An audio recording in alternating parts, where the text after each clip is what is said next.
Like you might want to put a message to the officers. Yeah.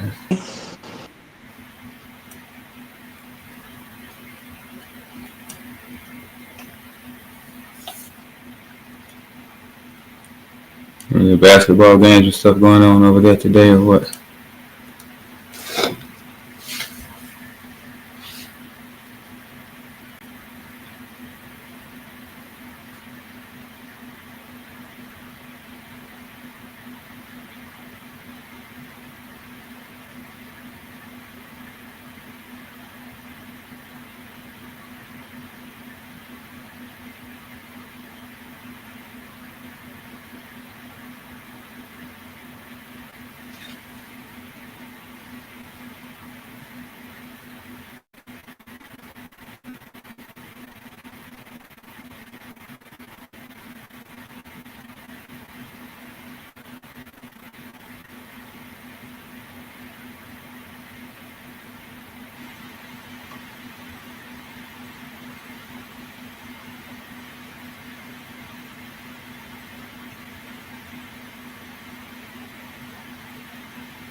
Salute, brother Shaheed, right for the Senate Ali.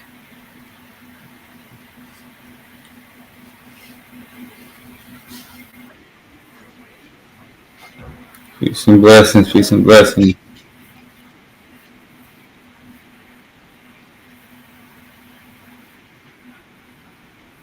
Okay, one more minute.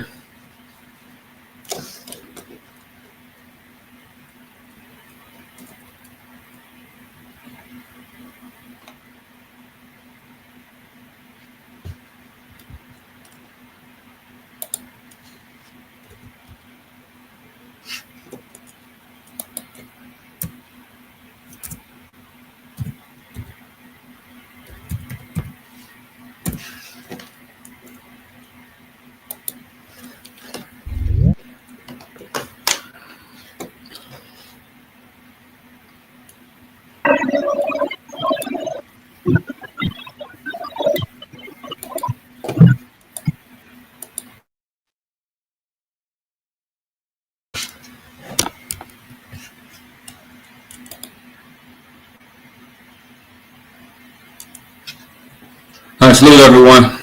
Salute to the officers. Welcome to the guests. Welcome to all those who are listening via the internet, streaming, etc. We appreciate your attendance in this very critical conference that we're having. So critical that we definitely should have at least 20 million people from America. And if you really look closely into what we're saying, should even have almost 1 billion people from Africa on this stream, if we could hold that capacity. This is concerning the right of self-determination. That's the most powerful collective right that people have. That's the reason why we have nations today, is because of the right of self-determination, meaning the right for people to decide their own political status and pursue their own economic, social, and cultural development. There are a group of people that don't even know they have this right. It's a group of people that they spend enough a year to be one of the top economies in the world. And if you don't include debt, then they may be even the top economy of the world. But that group of people, and I'm talking about us, Afro-descendants, black people in America, we don't even know we have a right of self-determination, and that we can simply stand up even today, as a collective and declare our independence and be free from racist, inherent systemic racism of America's government. We could be free from police brutality. We could be free and liberated from the man of the hour that everybody's afraid of and in hysteria about, and that's President Donald Trump. We can do more than the protest that we witnessed yesterday, April the 5th in America. But our people don't know. So the purpose of this call is to alert, make our people aware that, look, you have something called the right of self-determination. Via that right, you can gain immediate liberation and give yourselves immediate justice. So on this call, we go over self-determination, the right of self-determination. We don't want anyone to get self-determination confused with the Kwanzaa definition. So when you hear us say self-determination, don't think about Kwanzaa. Oh, define myself, have a black business, name myself, etc. Wear a dashiki. That's not the Kwanzaa that we're talking. That's not the self-determination that we're talking about. We're talking about the principle, law of self-determination, which gives us a right to have power and govern ourselves. So let's not get it confused.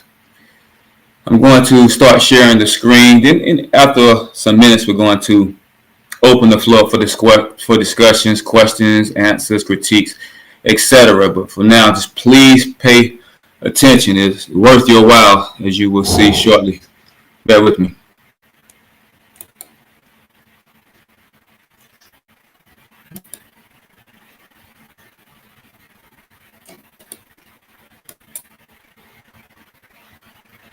I think I'm sharing. You are. That's what I've been recently doing. I'll do it again. Share this little short clip, about 30 seconds, 34 seconds. I'm trying to figure out what leverage we actually have. What leverage do we have? Republicans have repeatedly lectured America. They control the House, the Senate, and the presidency. It's their government. What leverage do we have? But I'm also confused about the leverage that we allegedly have in the face of such an overwhelming mandate that was given to Republicans by the American people. I hope everybody can hear that. People marched by the hundreds of thousands, maybe into the millions yesterday. But there's the Democratic Party leader saying, it's Trump's government. You don't have to listen to no protest. The best the protest could do is try to appeal to Trump's sense of decency. I don't know how many people believe he has decency. Try to appeal to his compassion, to his moral conscience. We all remember the saying of Malcolm X, these people have no morals and they have no conscience. What are you appealing to? What are you expecting to gain? But they don't know anything else to do. Like the Democratic Party leader says, what leverage do we have? It's their government. All we can do is express outrage. I'm sad that I'm actually kind of upset that brother said that and we don't have any leverage, because he's a lawyer. He knows the law. But dealing with civil rights, dealing with America's political system, democracy in America, we have no leverage. Black people, we definitely don't have any leverage inside of a democracy because we're only 13% of the population. Now, the white people who are the majority population, the white Democrats, are now a minority in power, so they don't have any leverage. So we are 11% participants in that Democratic Party, in the government. So now we're 11% of a minority party that doesn't have leverage. 11% doesn't have leverage. Now the minority party doesn't have leverage. So where we stand as black people? Where we stand? But according to the law, that majority white folks under the civil rights system, America's system, they don't have leverage. Now they look to 13%. We actually do have some leverage. We have ultimate leverage. Matter of fact, the leverage we have is not even considered leverage because there's nothing that can resist it lawfully. When you have a right, it says right to do whatever, right? Freedom of speech is a right. Right to remain silent. There's nothing that can deny you that right, so there's no resistance against that. So there's no need to even say the word leverage. There's nothing that can stop it. It's ultimate. So when we say right of self-determination, that means black people have a right to take over and govern ourselves. So now Trump can't affect us. The American inherently racist system can't affect us. So we have leverage. So get the word out to Hakeem Jeffrey and the others that if they want to get on the right side with their people, then they do have leverage. But of course, he doesn't want to get on the right side. He's paid too much. He's a controlled politician. All of them are controlled, but it's probably only, according to what happened a few days ago, there's only about 14 politicians that's not bought off by AIPAC. Only 14. Now that's out of both parties. Not 14 out of the Democratic Party. 14 out of both parties. They signed a bill to give billions of more dollars to the state of Israel to continue to commit genocide and give them weapons to commit genocide. Only 14 people in the government of hundreds rejected. The rest of them are bought off, including Mr. Jeffries. But bear with me. So he can't be our representative anyway. If he wants to, he's welcome to come to the right side where he does have leverage. It's called self-determination. Bear with me.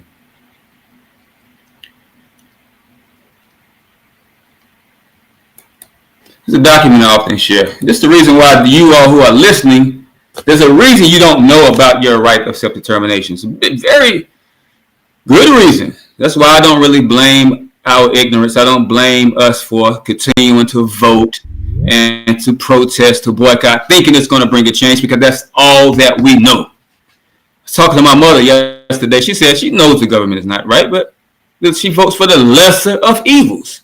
So think about this. God's people say they're going to vote for evil because it's lesser than the other evil. Admitting that righteousness is not even an option. That means we have submitted to the devil if we don't think righteousness is an option. But it is an option. It's called the righteousness of the right of self-determination. Bear with me. There's an article I'm sharing on the screen called We the Peoples, The Strange Demise of Self-Determination.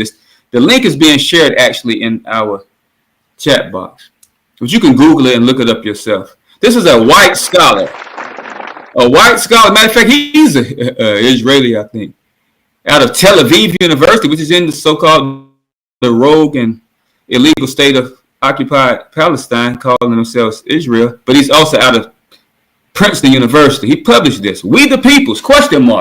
The strange demise of self-determination. Because 100 years ago, starting around 100 years ago, every group of people on the planet that were oppressed, especially if they were oppressed by a group of people that didn't look like them, they all opted to engage in a struggle for self-determination. All of them. Besides one group of people. Bear with me. But actually one group of people even spoke of self-determination as well, but they were sabotaged and some of the leadership assassinated. But bear with me. Let me read this.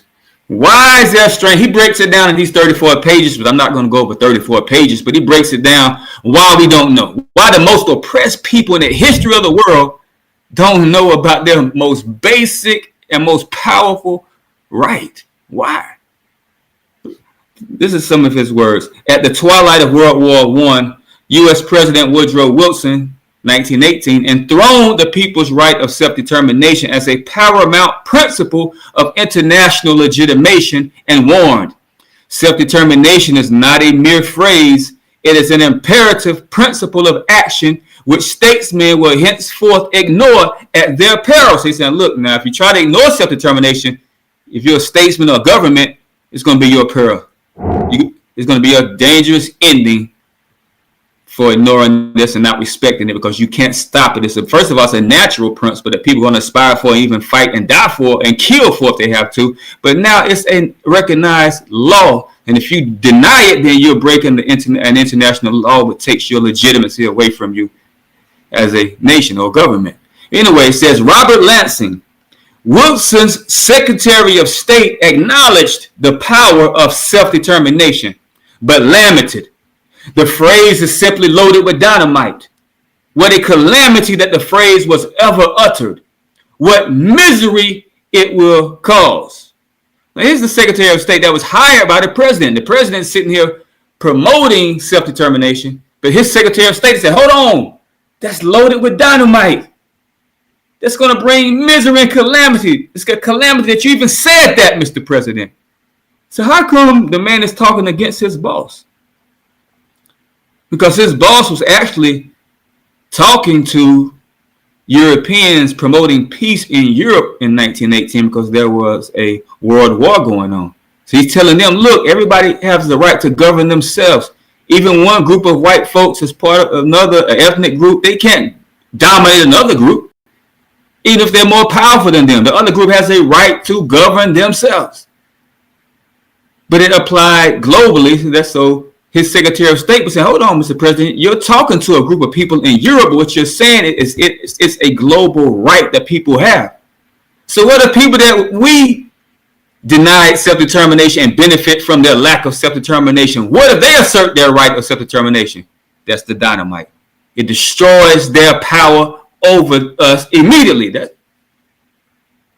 I'm saying that now, but in his context, the Secretary of State is saying it destroys our power over them.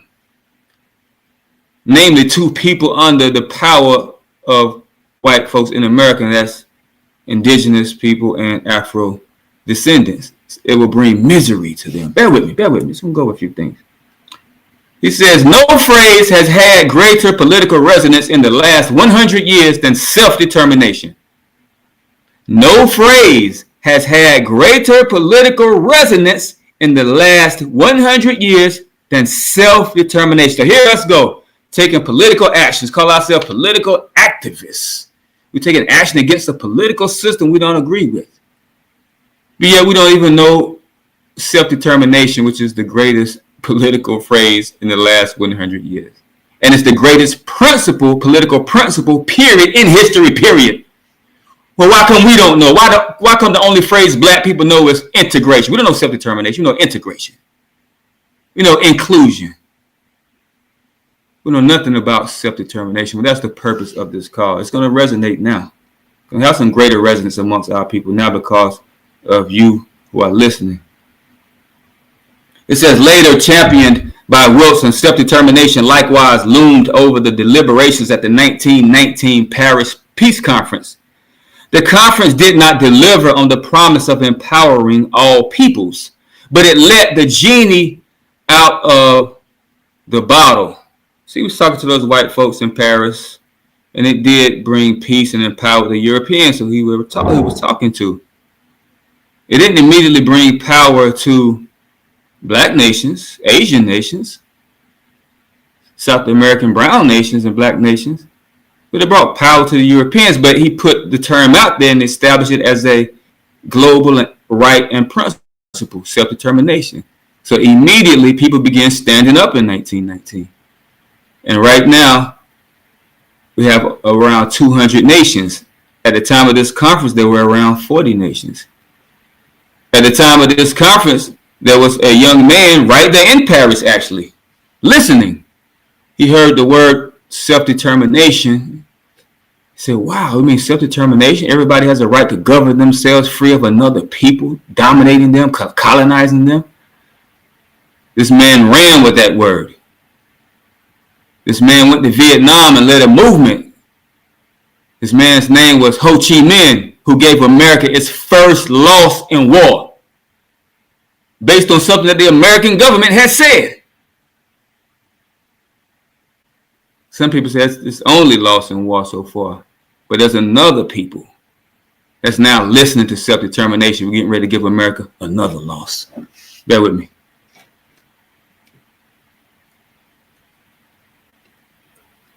Let's talk about self-determination now. We're talking about self-determination. Ho Chi Minh took that phrase and ran with it.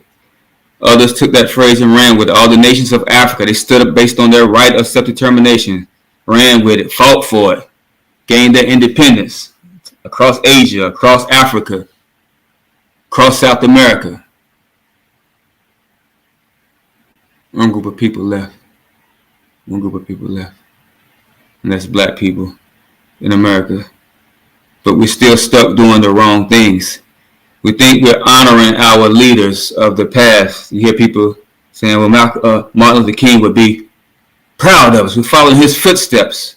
When they were talking about the protests and going against Trump, they were trying to rally and call up the spirit of Martin Luther King. But let me let you know what Dr. King's spirit really was, what his spirit really was. Where his mind was at, where his spirit was at before this government, the United States government, killed him. The same government that you all, many of us, vote for and legitimize by participating in. That means we legitimize the assassination of Dr. King, Malcolm X, Fred Hampton, countless others, and the sabotage of our governments. These are his words. He had a meeting in Frogmore, South Carolina in 1967. So we have moved from the era of civil rights to the era of human rights. It's Dr. King's words. We have moved from the era of civil rights to the era of human rights. So why are we trying to still fight against the American government with civil rights? Why are we still calling ourselves civil rights activists? Talking about we're following the tradition of King. Well, King condemned civil rights actions. He condemned being a civil rights activist. Yeah, he spent 12 years doing it, but he came to a conclusion that, look, civil rights means it's under their jurisdiction. They can honor it or not. We're trying to appeal to them to do right. It's civil.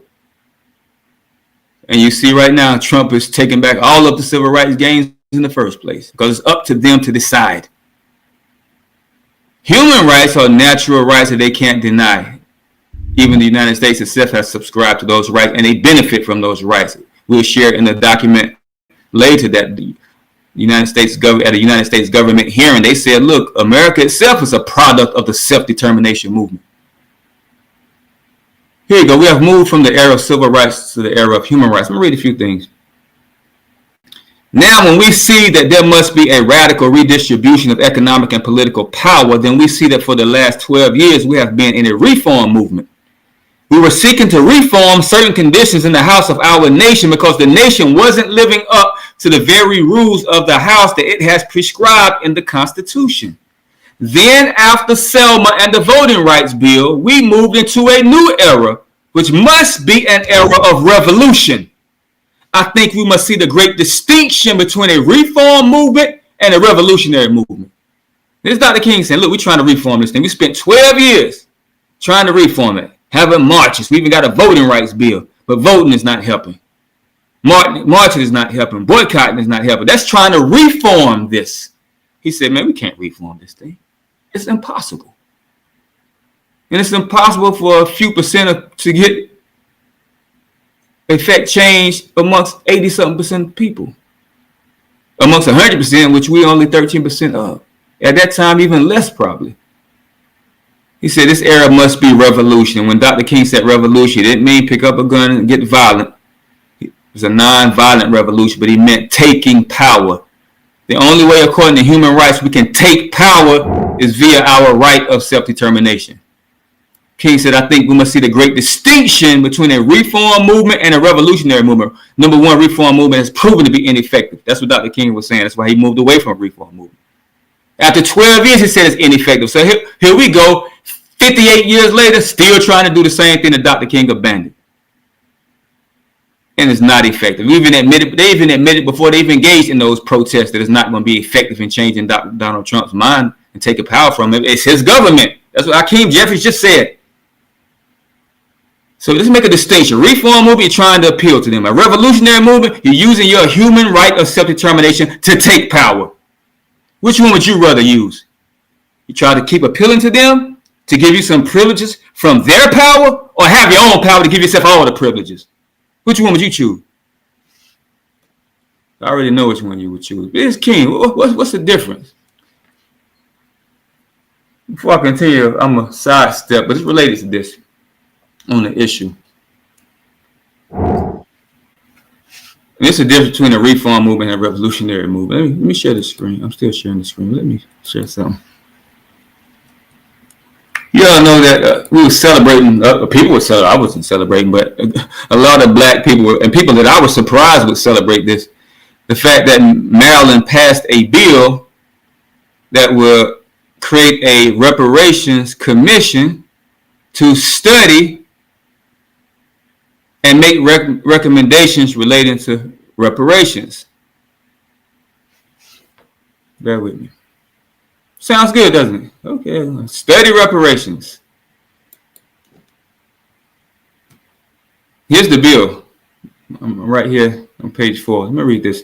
Types of benefits appropriate for reparations, including official statements of apology, monetary compensation, which a lot of people want the money, property tax rebates, social service assistance, licensing and permit fee waivers, reimbursement, down payment assistance for the purchase of residential and real property, business incentives, child care, debt forgiveness, and higher education tuition payment waivers and reimbursement. That's all that they will include in reparations. Now, let's study what reparations really is. It was established on the international level, the human rights level, the right to a remedy and reparation. If you look at your screen, I'm sharing this resolution from the United Nations, from the General Assembly of the United Nations. It's called Basic Principles and Guidelines on the Right to a Remedy and Reparation for Victims of Gross Violations of International Human Rights Law and Serious Violations of International Humanitarian Law. Why did they come up with this document? Because the people need to know, we need guidelines. We need to understand, we need to be taught what reparations is, what a remedy is. And even this document, it says the government is responsible for educating the public on what reparations is. On this document, the public should be educated. I'm sure that 99.9 something% of our people have never read this document to study what reparations is. That's why everybody's being fooled and thinking they're going to be repaired. Even if they did give us the reparation they were talking about in Maryland, that's not reparations.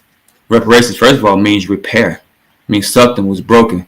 But let's just go with what the document said. That the United States General Assembly of the United States was part of this. Look, what does it say? What's reparations? Bear with me.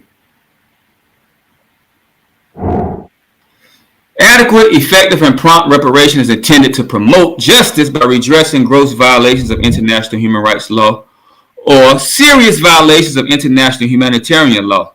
Reparations should be proportional to the gravity of the violations and the harm suffered. Okay, now this is what reparations include. In accordance with domestic law and international law, and taking account of individual circumstances, victims of gross violations of international human rights law and serious violations of international humanitarian law should, as appropriate and proportional to the gravity of the violation and the circumstances of each case, be provided with full and effective reparation as laid out in Principles 19 to 23, which include the following forms: restitution, constitution, rehabilitation, satisfaction, and guarantees of non-repetition. Number one, first thing it says is restitution. Whenever possible, restore the victim to the original situation before the gross violations of international human rights law or serious violations of international humanitarian law occurred. Restitution includes, as appropriate, restoration of liberty, enjoyment of human rights, identity, family life, and citizenship, return to one's place of residence, restoration of employment, and return of property. Number one, restoration of liberty. Let those people free. Let us go. Let them free. What is liberty for black people? If they enslaved us, took us away from a situation where we were governing ourselves, had our own nation, had our own land, our own government, they captured us, enslaved us, created their government on the land that they enslaved us and captured us on. Then they said, you're emancipated to be a minority under our white majority government that's not legitimate in the first place. That's not liberty. They didn't free us. They put us under them. So you're free to be under us. Permanent underclass. Perpetual minorities under the domination of Caucasians. That's not liberty. First part of reparation is give us our liberty back. That's what Lincoln was intending. Okay, we can't take them back to where they come from, or if some of them came from America themselves, at least we can give them some land and say, you're free to govern yourself. Not saying you're emancipated and we govern you. That's not liberty. Like putting somebody in prison in a cell, then say, okay, you're free to leave out the cell, but you can roam around the prison. That's what we're doing as black folks. So first of all, reparation is involved restoring us our liberty, which is self-determination. And nobody can give you liberty, but you can give that to yourself. We can give ourselves liberty by asserting our right of self-determination. America already said you're free, so they gave us liberty. They said, look, we ratified this covenant, international covenant on civil and political rights. Number one thing it says is all peoples have a right of self-determination. By virtue of that right, they freely determine their political status and freely pursue their economic, social, and cultural development. What that means, and other resolutions explaining that, is that black folks, wherever we live, we're free to just take over where we live and be free of America's system. So they gave us liberty. We're just not standing up for that liberty. It's like they say, okay, the cage is open. You're free to go out if you want to.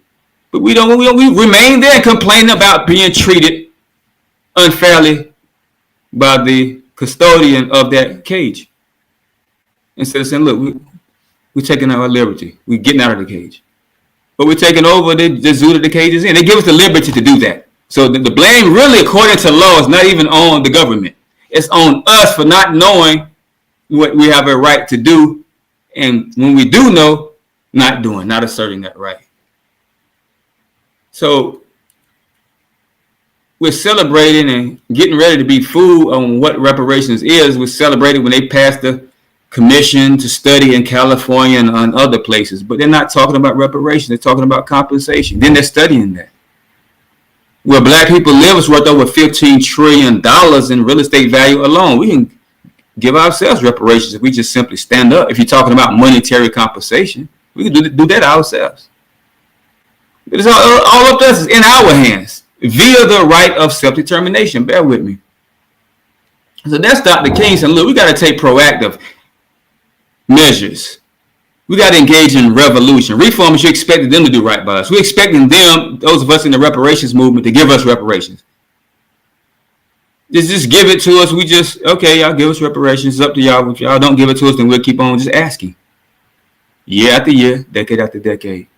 We want to go to the United Nations. The United Nations can't make them give us reparations. They already acknowledged. They did the most that they can do is acknowledge that we are owed reparations.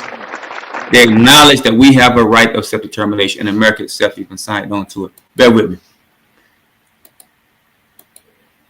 So self-determination and reparation go hand in hand, and it's up to us to do that. It's not up to the American government. It's not up to the United Nations.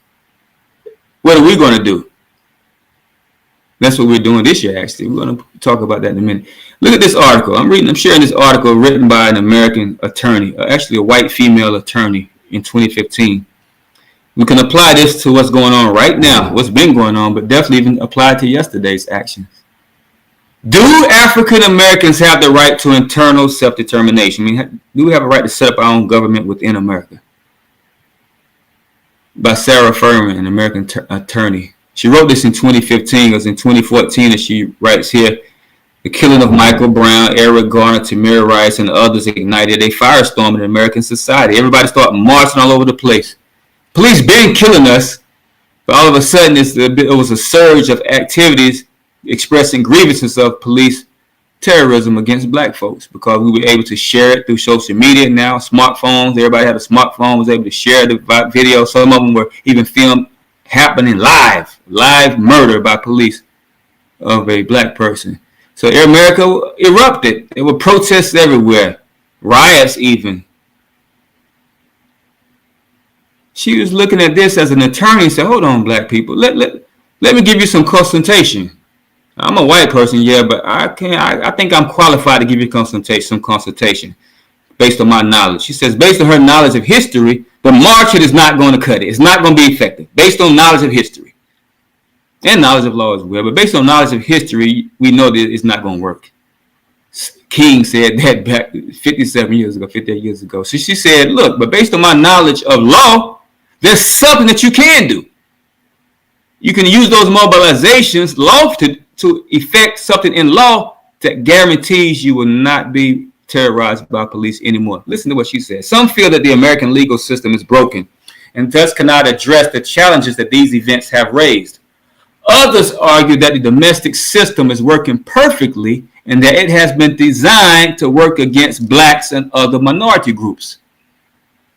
Which we already know, that those who study political science, we know things like tyranny of the majority. Look that up in your spare time. So everybody listening to this, look up tyranny of the majority. Tyranny of the majority. There's books and articles, thousands of them written on tyranny of the majority. It's defined as an inherent error, weakness in majority rule in which a majority of a populace electorate gets what it wants, even at the expense of the minority factions, and it is akin to tyranny and oppression, which means the majority group gets what it wants, even if it's against the life of the minority faction. Say, for instance, that they want to block the sunlight, which they are doing in America. They can make that decision to block sunlight because sunlight actually kills white people. But lack of sunlight kills black people. So which one are we going to have? Sunlight gives us a strong immune system, creates certain minerals, vitamin processes in our body. It's our immune system beyond other things that sun does. White folks will win out because the majority rules. That's just an example on how naturally some things that they choose is for their benefit, but against us. So we're always going to suffer the short end of the stick. And definitely, reparations is something that the majority of white folks don't want because they already feel their country can afford it and they are in a deficit themselves. And many of them think that we don't deserve it anyway. So we're not going to get reparations according to the majority. The majority don't care about wrongful convictions. They don't care about police brutality. It's not concerning them, affecting them like that. Anyway, she writes, so nobody participates in that system if political science itself of that system says you're always going to be under oppression. And that's what the political science of democracy of America says. These terms are in their textbooks.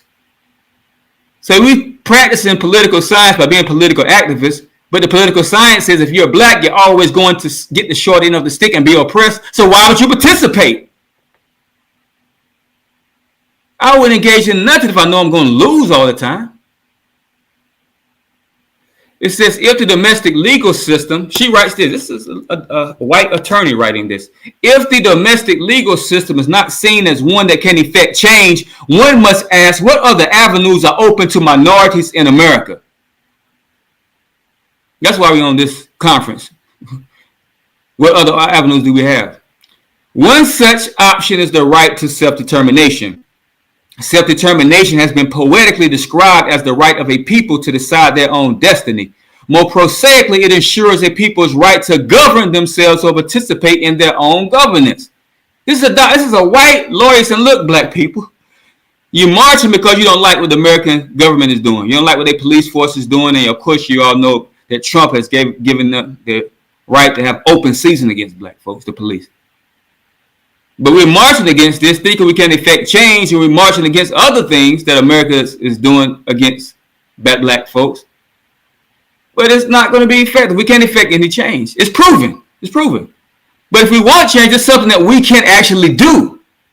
We can take over where we live and govern ourselves. This is a white attorney telling us this, telling black folks this.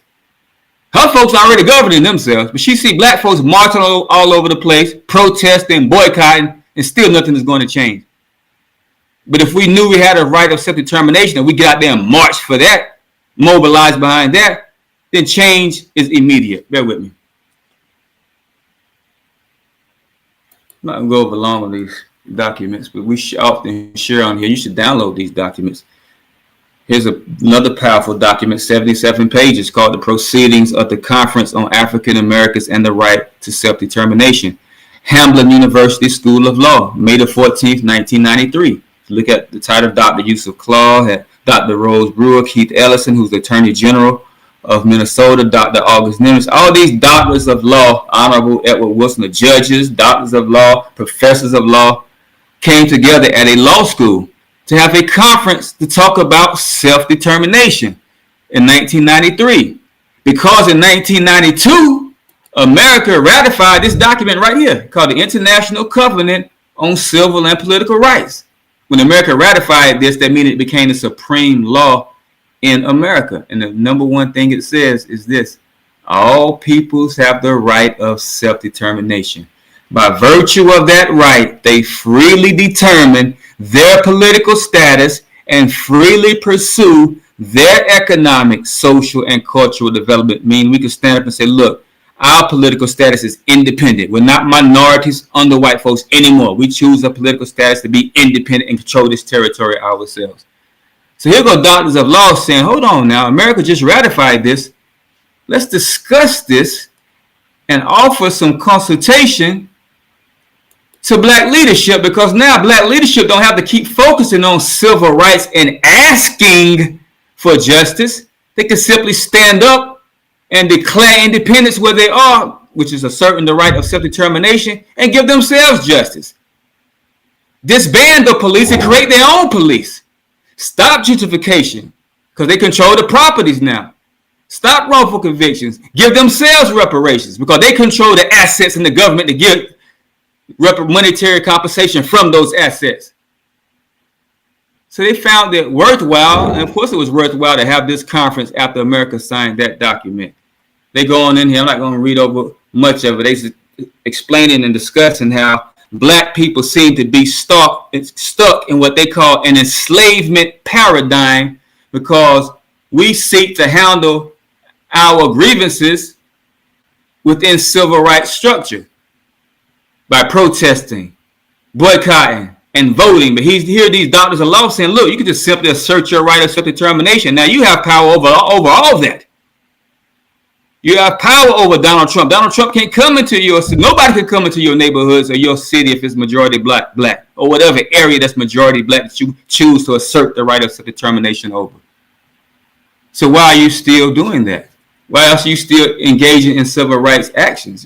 Even Malcolm X said it years earlier before this, decades before this conference. Dr. King said it decades before this conference. So now this conference repeating the same thing that Dr. King said, same thing that Malcolm X said. And now here we go repeating it again almost 30 years later. As a matter of fact, it's over 30 years later. What, 30? This was held in what year was this held in? 93? 32 years later. We still talking about the same thing. Man, we got to be, like he said, we're stuck in an enslavement paradigm. But listen, it's a wrap though. Bear with me. As they said here, our attempt today is to begin the process of reorienting intellectual thought around the right to self-determination, of reorienting intellectual thought around the right of self-determination is first of all an act toward intellectual liberation. That's our attempt today. We're going to reorient intellectual thought, because everybody on here claims to be intellectual. I know you do. I see your posts on Facebook. You deep. You woke. You got intellect. But if your intellect is not revolving around the right of self-determination, you just use your intellect to place a further burden on yourself. Because it's burdening to have all this knowledge and can't apply it, not even be free to apply it. Knowing how they oppress you, knowing that you were kings and queens ruling something, but you rule nothing now. They got to be intellectually burdening. That's why some woke people go crazy. Because they're placing all that knowledge on themselves, but they frustrated to the point to go crazy because they're not liberated. All that knowledge. We've been spreading knowledge since Facebook began. Before Facebook, but now everybody woke, so to speak. So now we're going to give that intellect, we're going to reorient that intellect around self-determination so you can use that knowledge. So you won't be as the Quranic scripture says, a donkey carrying books. That's all we is right now. We still beast of burden, controlled by somebody else, but we got a lot of books on our back. I'm tired of carrying books on my back, serving white folks' system. So our attempt today to begin the process of reorienting intellectual thought around the right of self-determination is first of all an act toward intellectual liberation. I know you're feeling liberated right now because you never heard this before. I know I felt liberated. Like, woo! I've listened to all these speeches by this speaker, minister this, minister that, this person, that person. None of them talked about self-determination. Today I'm listening to Rizza, Islam, listening to Umar Johnson. I love these guys. These guys can really speak. But you hear nothing about being free. All they do is intellectualize and articulating our problems, the hell we in. Ain't nobody saying how to get out of hell. So you putting a burden on me, Rizza. You putting a burden on me, Umar. Whoever ministers out there preaching. Tell me how to get free. Tell me about my right of self-determination. Or shut up. Keep telling me how we're getting raped for the 33,003 millionth time. I know we're getting raped. He says, so now we're liberated. Now I can breathe now. I know how we can get free. Whew. Now I can use these books I got on my back. It says, and it is an historical landmark suggesting that we have finally broken free of the enslavement paradigms and can now begin to contribute positively and meaningfully to African American freedom and to American intellectual, political, cultural, and material development. Now, this is what lawyers are speaking. They said, look, if you're not dealing with self-determination, I'm sorry, you haven't contributed positively. Yeah, you're dropping knowledge, you're dropping science, but that's not a positive contribution because it hasn't gotten us anywhere. It hasn't given us any progress. As far as freedom, they talk about intellectual progress, thinking we know something. So these doctors have lost, and look, now that you know about your right of self-determination, you can actually do something now. Bear with me, I'm not going to go over too much, but here's another document. I'm not even going to go over this document. This is written by a professor of law at a Georgia State University. Look at it. All peoples have a right to self-determination. Henry J. Richardson III's liberatory perspective on racial justice. Written by Natsu Taylor Saito, a doctor of law a professor of law at Georgia State University now. But no, I have to go back here and read this statement from the Attorney General of Minnesota. I got to read this. I'm sorry. I was going to go off this document. You got to listen to this man. Bear with me.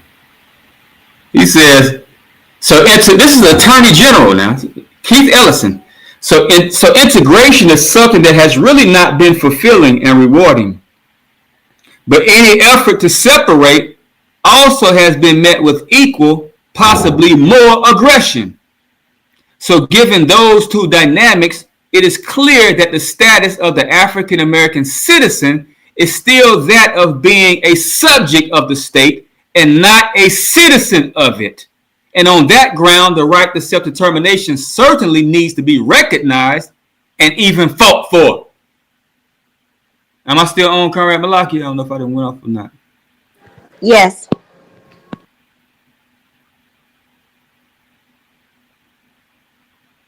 Can you all hear me? We can hear you loud and clear.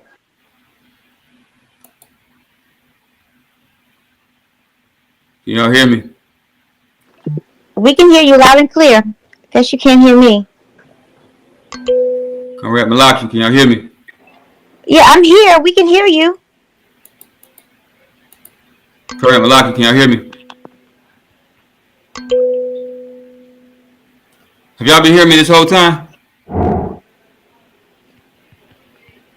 I don't hear Yes. anything. Have you been hearing me?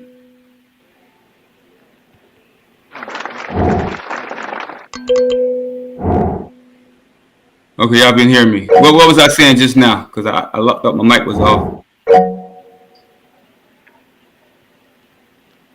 Conrad Malaki, can you respond? You can't hear me for some reason. Well, y'all hearing me. Let me Yes. You heard when I was sharing those documents? Yes. Okay, let me continue then. Bear with me, everyone. Anyway, that was a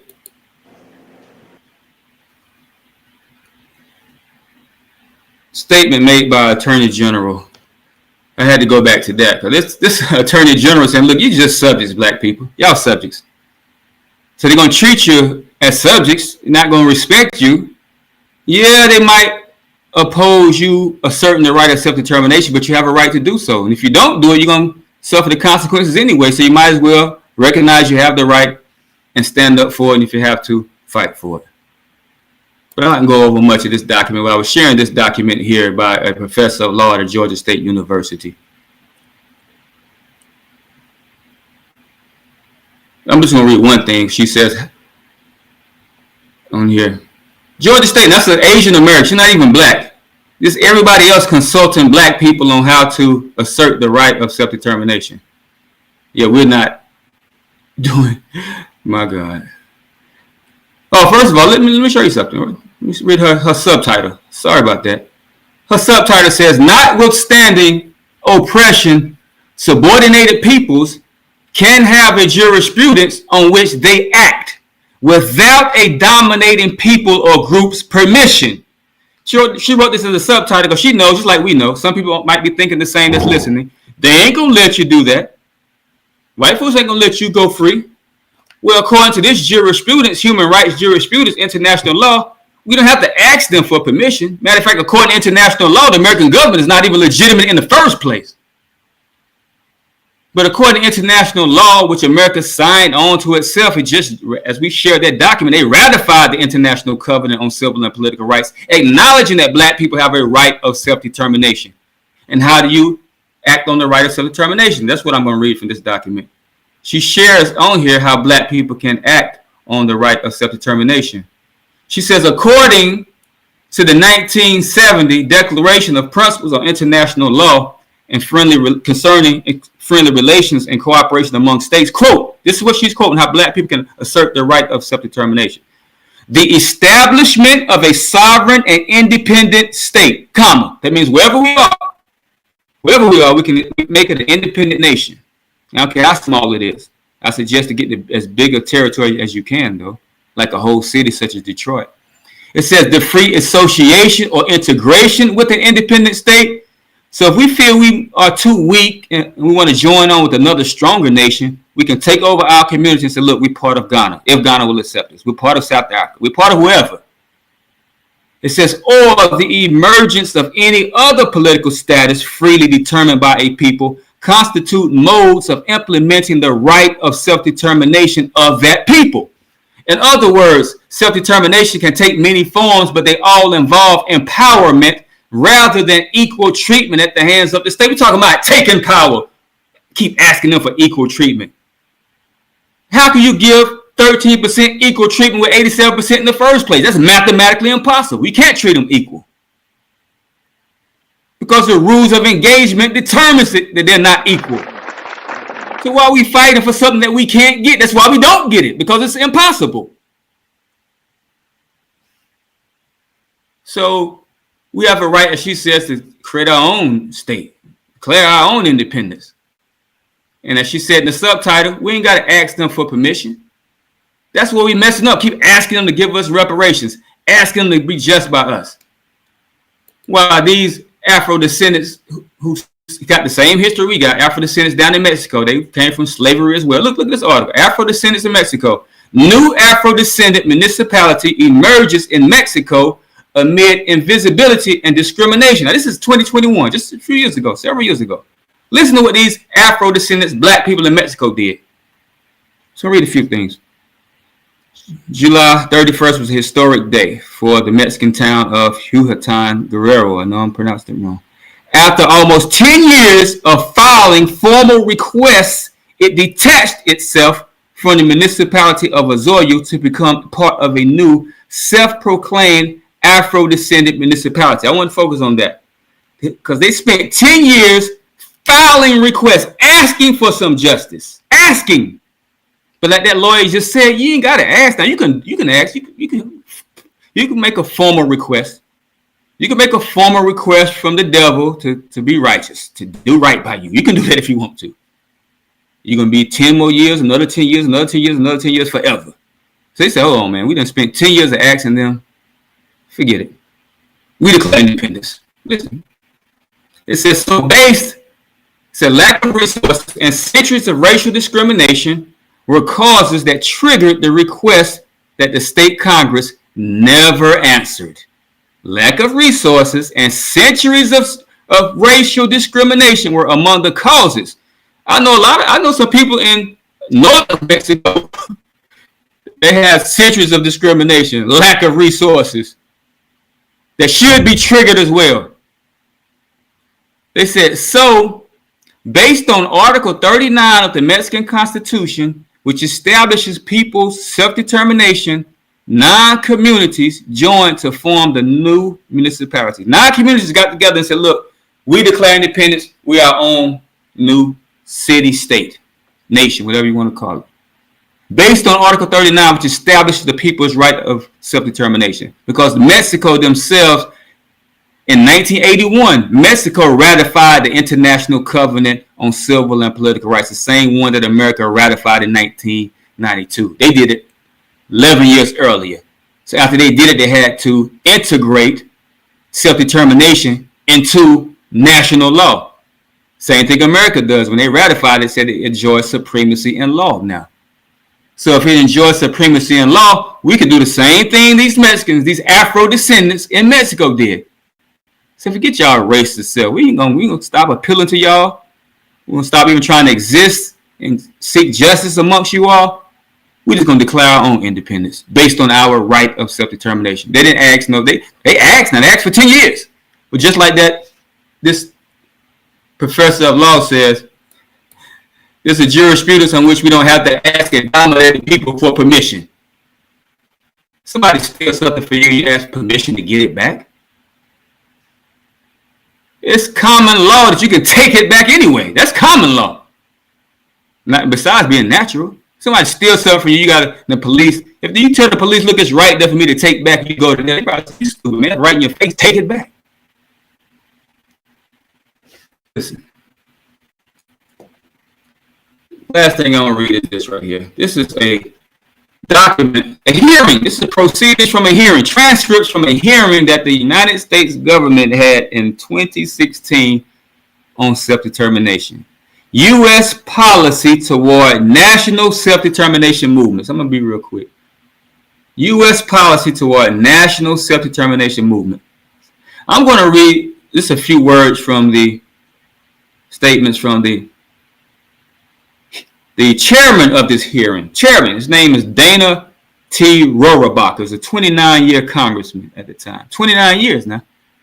This is some of his words.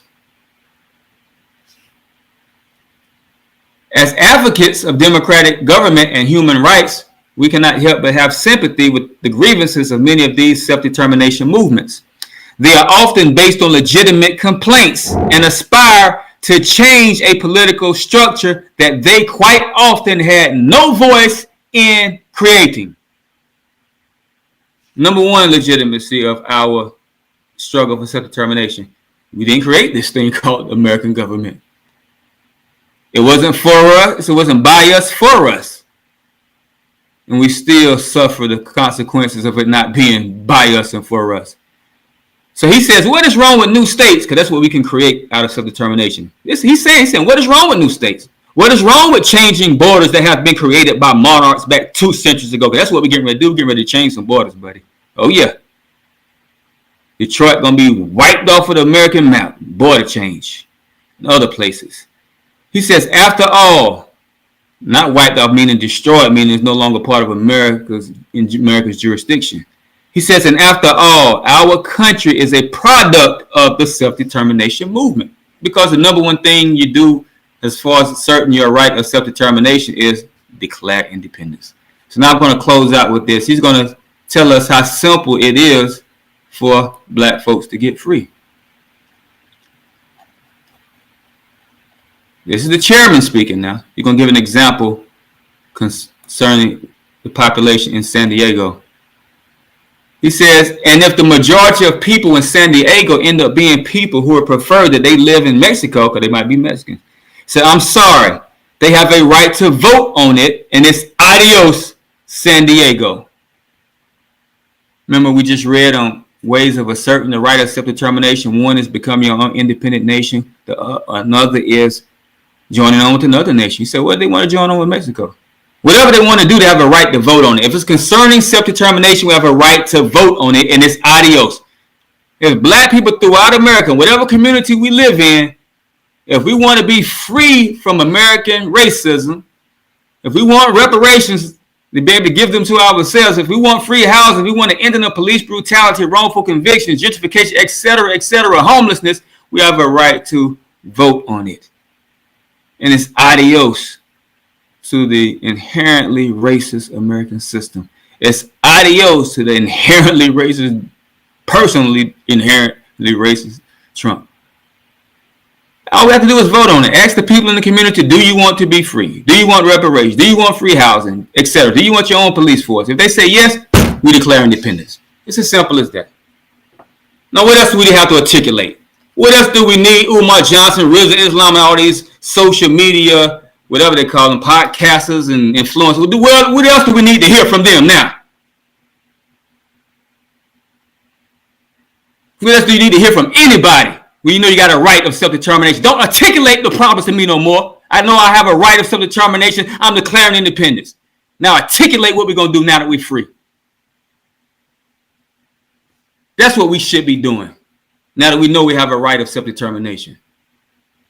So now that we know, are you going to engage in helping us get free? Are you going to participate in helping us get free? Where are you going to be at during Black Summer? What's you going to do during Black Summer? Black Summer is our initiative. We calling on all Black people across America to stand up, and we declaring independence. We have even a formal digital vote going on our website here at AfroDescendants.com. But in person, we're going to vote in person at our neighbor, the local seats of power, such as city halls. In Detroit, on July the 4th, we'll be at the city county building, holding a vote and a rally and declaring our independence and taking over from there.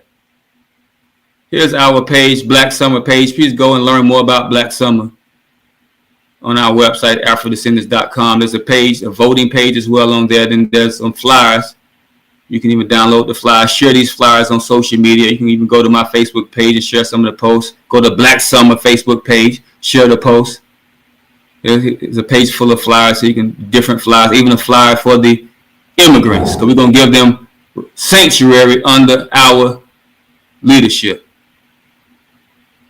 They can't be touched by ICE, but we all got to stand up on July the 4th. It's a numbers thing. It can't just be 10 of us saying we want to be self-determined. All of us, majority of us have to stand up. So will you stand up and do such? I'm going to stop sharing the screen. Brothers and sisters, this is not rocket science. I'm sorry to be so long, but I got to be thorough. We got to understand this. We got to understand what we have a right to do. Because if we knew all of this, we would have been free. Heck, when we marched by the millions for George Floyd, if we knew we had a right of self-determination, we would have asserted that right and took over all those cities. We wouldn't be still arguing about protests against police brutality. We wouldn't be here complaining about no Donald Trump. We'd be free. But we didn't know we had a right of self-determination. We had enough people in Ferguson when they killed Michael Brown, and we was up there by the tens of thousands. We could have took over Ferguson. We didn't know we had a right of self-determination. So when they let those cops off the hook, all we could do was tear up stuff instead of take over stuff.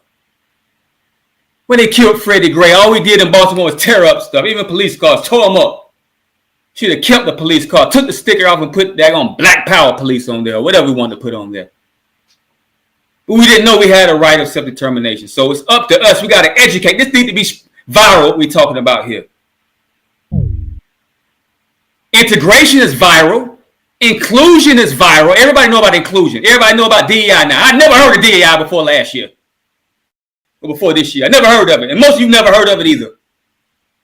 Now it's viral. Heck, we never heard of integration until the 50s or so, or 60s. Now it's viral. Now let's make self-determination, the right of self-determination viral so our people can take action. We can get free. On July the 4th, we're standing up. We're asserting our right of self-determination. We're declaring independence. And it's adios to Donald Trump and the whole American system. We're taking over from there. And I know that that resonates with you, whoever's listening. So just take action. I'm going to open up the floor. We're going to open up the floor for discussions, questions, answers, anything people may have. Dan, if you can, just give us some guidelines right quick. Yes, sir, my brother. First of all, I want to say thank you, Brother Carlos, for joining the conference. Hopefully you definitely understand if you have any questions that you might have, because remember, he mentioned sanctuary to our Latino brothers and sisters and immigrants, that's being basically systematically removed. But what I'm going to do here is give us some simple instructions. Basically, if you have a question, comment, or something that you would like to know or don't understand, we want you to tap your screen, highlight your mic, ask your question when you're called upon. Once you raise your hand, raise your hand and you'll be called upon. You ask your question, then go back on mute and your question will be answered. Comrade Ramsey will answer the question to the best of his ability. If he don't have the answer right now, we'll have it before the end of this web conference. But most importantly, do not leave this conference with a question in your mind. If you don't want to speak out verbally, you can always put your question or comment in the chat section, in the chat section. And if you have an idea, something that you might have that make this move faster or move more efficiently and more smoothly, we accept ideas also. And just remember, this is for the betterment and the freedom and the independence of the minority people and Afro descendants community. So don't leave without that knowledge in your head. And remember to share. That's important. That's why I brought you to the conference, Brother Carlos. Share it with your people. I know what they're going through. I know you. We've been knowing each other for a while now. Make sure that you take this home with you. Salute.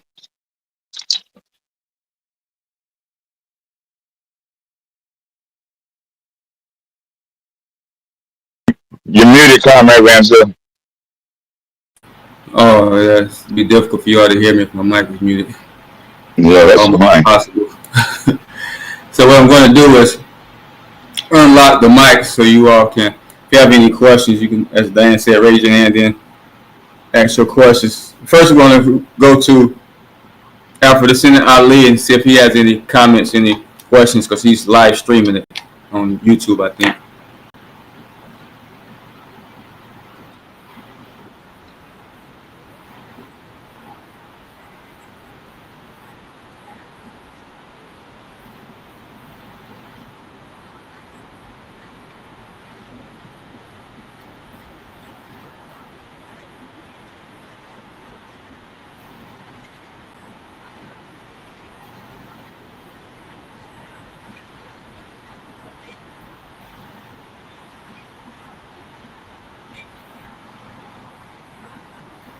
Peace and blessings, peace and blessings. Any comments, any questions, etc.? Comrade Desiree, go ahead.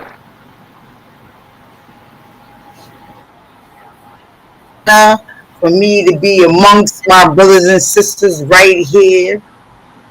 So of course I'm gonna come out with a quote that comes from Black Buddha. Change is never painful, only the resistance to change is painful, right? So within that pain, or however, whatever, we have to figure it out as far as brothers and sisters, what kind of pain that is. Because pain can also be good as well as it can be detrimental to your health. And then you guys talking about reparations. Reparations altogether, does the government really have the money to pay us for reparations? There's not a dollar bill that you can place on the reparations that they owe our ancestors. They owe you right to this day. Yes, take over a city.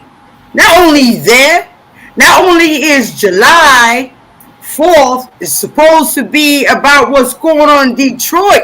It's supposed to be a movement that's going across the lands, whatever state that you in or whatever city you in, right? And that goes to the point, you talking about reparation, they turn around, they say they give you $100,000, you take the $100,000, you try to go to the grocery store and get some eggs because you don't have your own grocery stores and everything else, and they gonna turn around and say, hey, you wanna get a carton of eggs, that's $100,000. You already placed a carton of eggs right now, it costs what, $10 and more? And they can do that as long as we do not have our own. And they can constantly do that. So the right of self-determination does not have anything to do with just here. This is a nationwide. This is across the globe. Because not only for ourselves, but also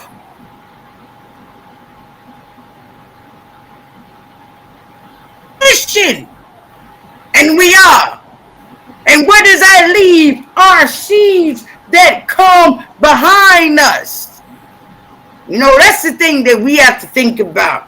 And as far as you're talking about white folks, because I'm writing down everything, and with white folks, you have to let brothers and sisters know who are these white folks. You know what I'm saying? That has to be put in writing all together, because you had the abolitionists or however, whatever, brothers and sisters still want to marginalize what we're actually supposed to be doing. So even, or you're talking about white folks, you're talking about the government, when you already know that you have supremacists as well as honorary supremacists that work day in and day out to eliminate us as a people altogether. And then you say lose all the time. We do not lose. We have been fighting from the beginning of time, from when creation began on this earth. We have been fighting. Not only for the fighting, when it comes to our seed being populated and what we need to do for ourselves as a being. We've been fighting alone because of our melanation to our skin. Indeed. Because they know how powerful that is. So those are the things that still need to come in fruition.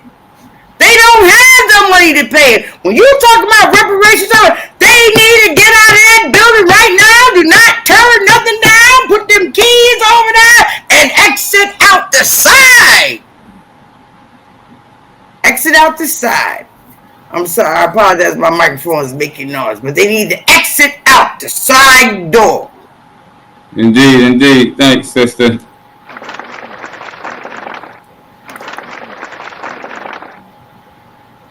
Who else? Anybody else? Any comments? Any input? Any critique? Any questions? Comrade Shams, go ahead. Let's be 100% sure that we got the backing of the rest of the brothers and sisters around the world. Africa, South America, Asia, wherever they may be, that they are interested in what we're going through and can help us. So let's be sure we have our connections and our people to help us out on that day, July 4th. Black Power Race First. Black Power Race First. We'll try to have them to back us up and stuff, but naturally, I can't wait on somebody to back me if I'm being raped by somebody. So I got to fight for myself. But we hope to get some assistance and have some support by then. We're reaching out to them. So we'll take action regardless of who's there. A lot of people are afraid of America. So a few of them that are not afraid to stand up and support what we're doing. I've actually been in some offices with some minister, in particular, one particular minister of foreign affairs, and he was afraid to say we can't support against America. They were afraid. They're afraid of America. Until they see America crumbling and we having some power, then they may jump in then. So most of them are afraid to express anything against America. Say what? No, you froze for a second on my part. I don't know if it's everyone else, but I did first. I think it's your part because I saw yours go red. Okay, salute. Yeah. Any other questions? Any input? I think I saw someone on here. Did I see the guy that you were talking to online on here on Facebook? Comrade Dan, what's his name? I know my brother Carlos was on for a while. The one you were discussing with us on my post. Forgot his name. Oh, brother William. Whatever his name was, I thought I saw him on here. Anyway, any other questions? Any comments? Oh yes, I have something else. I had my hand raised, but the technology is out. Go ahead. All right, so this is thing right here. I think that even if we look at history and they talk about everything else by brothers and sisters already being here, and then I've been around certain situations when they kind of like make a mockery about whatever. My thing is this, you know what I'm saying? Yeah, we want to communicate and do things properly with brothers and sisters in other areas or whatever. But one of the things that we have to stay focused on is that we have to also make things right over here in the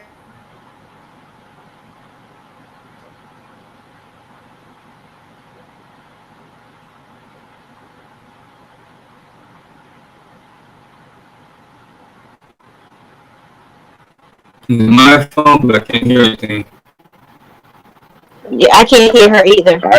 I don't. Something happened to your phone, Desiree.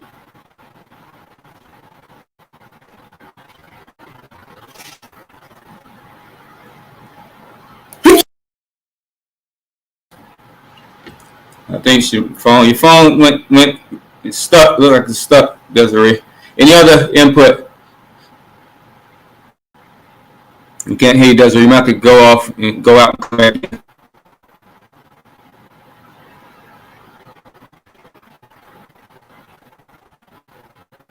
Conrad Shams, go ahead. Yeah, let's at least, if we can't get worldwide support, let's at least take a tally of how much support we do have. Reparations first. Yes, you're right. We should have. We should get. I would like to say, Try to get in. Yeah, go ahead, Comrade Dan. I would like to say something. I keep hearing that word, if we can't get. If we can't. No, it's what we can get that matters. We're not worried about what we can get. We're worried about what we can get. That's positive thinking, positive affirmation. We're not going to speak into the negative. That's on my part. That's how I feel. Because I know they're going to be here. They're going to show up. We're doing it the right way this time. We're reaching out across the land. Thank you to Comrade Ramsey, who's made connections all over this world. So believe me, they're going to be there. They're going to show up. And if they don't, we're still going to be there. That's the way I'm looking at it. I'm going to be there. We're going to be here. Human rights policy officers stand strong forever. Salute. Salute. With that being said, we're going to close out. We'll be back here, of course, again next.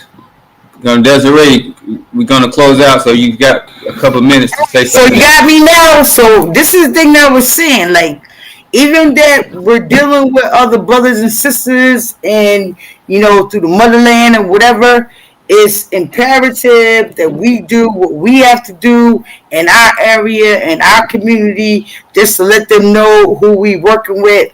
Because you already know, and it even goes deeper than the UNIA, Pan-Africanism, whatever they want to call it. They turn around, they laugh at us, and they do. Let me tell you, they do. I've been around organizations, even with Appeal, and some of them jokers over in Nigeria or whatever. They turn around, they laugh, and they do. I've been around them. I'm just saying that we have to take care of what we have on our feet right here. And let them just know, even though they are brothers and sisters over there in the motherland, but they're not going to disrespect the brothers and sisters over here in the Americas. Yeah. Stop it. Race first, black power. Yeah. Okay. Yeah, but actually, I just got a letter from a Nigerian organization said that we stand with them. See if I can read some of what it said. Let me see.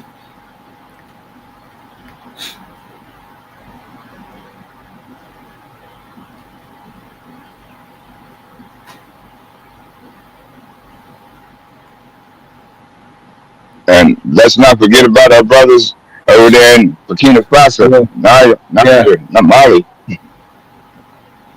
Thank you, brother. I will share with Afrin. He said he's going to share the program and promote it to his leaders in Nigeria and in Africa in my network.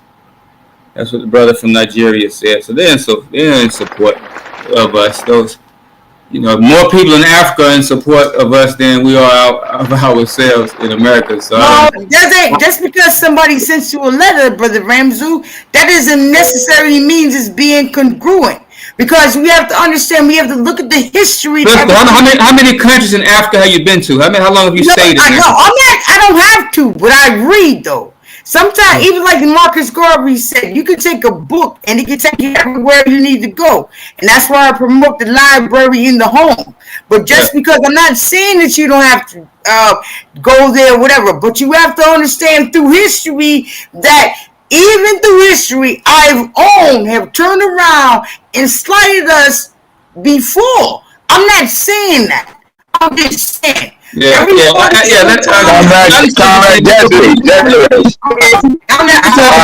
Desiree. Let's. I'm not saying nothing bad. I'm just saying we have to be prepared too. Comrade Malakia.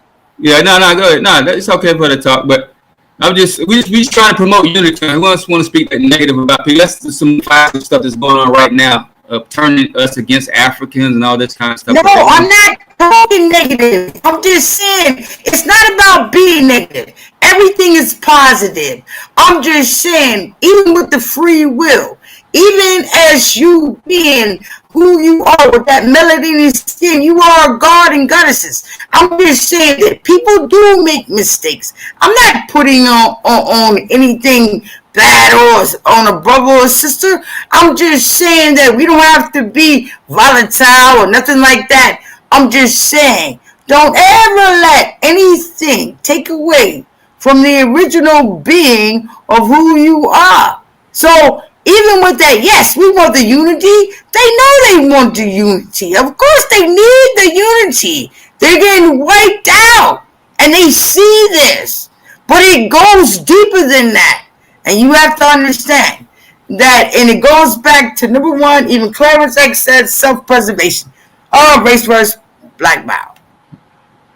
Yes, but I was just referring to statements made saying they laughing at us over here. I mean, I'll say over here, meaning in America. I'm in Africa right now. And I've been to many countries and lived amongst people. They love us. They stand with us. The ones over there you may interact with, they already corrupted anyway by being in America. But it's not a general sentiment in Africa that they don't care about black people. The majority of Africa, even in Palestine, they had a mural up for George Floyd. The Palestinians themselves, they're not even all the way black. They had a mural up for George Floyd. Now, all of our struggles are together. So it's nobody's laughing, nobody's against the other, etc., etc. We have more people over there that accept our struggle over here that accept our, I'm in Africa, so I'm saying over here in Africa that accept our struggle for self-determination than in America. And I'm not saying that, and I appreciate everything, and I do. I really love it. But you still, because of, just like when we speak about where we are at, we are children of the Americas. We are. Mm-hmm. That is a whole nother thing that when it even comes into spirituality, that we have to also discuss as well. You know what I'm saying? Even though how it goes on whatever. I'm just talking about spiritual. I'm just saying, you know what I'm saying? Yeah, we need to connect with the motherland, but you have to understand that just as powerful as they are. No, we're talking about self-determination in America anyway. The brother Shams brought up a good point that it's good to have support by our African brothers in unity with them. That was a good thing that brother Comrade Shams brought up. But we're talking about self-determination amongst us, and eventually also in Africa, because they don't enjoy full self-determination either, because they are interfered with by the same European Caucasians that we are subject to. Comrade Shams, before we close out, you got 1 minute. You want to close out? Yes, I was listening to Reverend Sharpton's program this morning on WBLS, which is nationwide here in the U.S. Mm-hmm. And he was talking about getting away from the Republican, the Democrat, the independent, the U.S. political system, and working more towards self-determination. He was talking about us having our own. He's talking more our language now. Oh, really? All right. Let's. You know what, Brother Ramzu? Can we do a whole thing about how Sharpton really though? Yeah. Well, good. Everybody's free to comment though, but even though I take whatever he may say with a grain of salt, so to speak. But if they're gonna say something that makes sense, and be relevant, they're going to have to go towards self-determination, because nothing is relevant nowadays, because they can't beat Donald Trump using civil rights. So you're going to have to mention, or at least lean towards, the right of self-determination to be relevant. To be relevant. Otherwise, you're not even relevant. With that being said, we appreciate everyone for joining, for listening to us. Let's continue to spread the word. Learn more on our own. You can read a lot of these documents, study on your own to give yourself the necessary, equip yourself with the necessary knowledge and confidence to be able to articulate it to others and spread the message, because this needs to be viral itself. Our people need to understand what rights and what power that we actually have, so when time comes, they can utilize that power collectively. They won't know unless you all spread that knowledge with them, unless you all share that knowledge with them. So each one reach one. All of us must be fishers of men. We're not getting men to join our organization or women to join our organization. We're not fishing for that reason. We're fishing for them to stand up so we can use our collective political power, our collective human right of self-determination. So we got to fish for men. And a lot of us are used to fishing for men, but we were fishing for men to join our organization. Now we just want people to stand up. When they campaign and spend billions of dollars, each candidate spending billions and hundreds of millions of dollars campaigning for president or whatever they campaign for, they don't campaign for them to join their organization or anything. They campaign for them to vote. They don't campaign for them to join their religion. They campaign for them to vote for them to be in power. So same thing amongst us. We must campaign to our people to stand up so that we can eradicate racist, inherently racist power from over us. And the only way that can be done is via asserting the right of self-determination. So thank you all for listening. Thank you all for attending, listening to an extraordinary conversation involving an extraordinary action. And according to the laws of cause and effect, if we engage in this extraordinary action, automatically we're going to get an extraordinary result. And that extraordinary result is liberation and justice for black people. Love you all. Everybody have a peaceful. Now we'll be back here again Thursday. If you want to be a human rights policy officer, be on here Tuesday. Not on this one in particular, but on this web conference. Have another web conference. You will see the links on social media. But everybody have a blessed night. Love you all. Salute. Salute. Salute, comrades. Love you too. One love.